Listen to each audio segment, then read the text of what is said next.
الموضوع طبعا في موقف بسيط يمكن ربع دقيقة.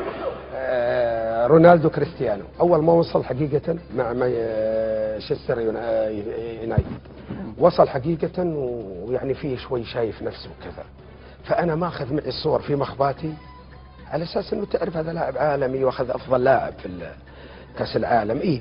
حطيت صورتي مع بيليه وصورتي مع كاكا وصورتي مع طال عمرك رونالدو وروماريو وروبرتو كارلوس، حطيتهم في مخباتي على اساس افهمه يعني. المهم قلت خليك ثقيل، والله الرجال مار من عندي ولا عبرني ولا قال هاي ولا شيء. قلت وقفت قلت اكسكيوز مي بليز، قال واي. قلت له تسمح ترجم، ترى انا شخص مهم يعني اللي قاعد يكلمه، ما يصير كذا يمر من عندي كذا. قال لي اكسكيوز مي، هذا شخص ترى يعني يطلع في كل القنوات ويطلع، ما بقى له قناه قندهار. هذا الرجل قال هذا، قال ايه هذا، قال بس ممكن ناخذ من وقتك على كلامك نص دقيقه. قال لي واطلع الصوره واوريه مع مارادونا. اوه كذا نظرني، قلت خله الثقيل اوريك.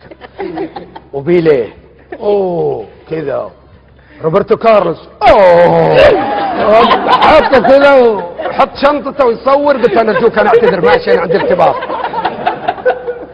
هذه طيب احنا اليوم سعداء بك ابراهيم ثريان. انا سعيد حقيقه الحقيقه ان نتواجد مع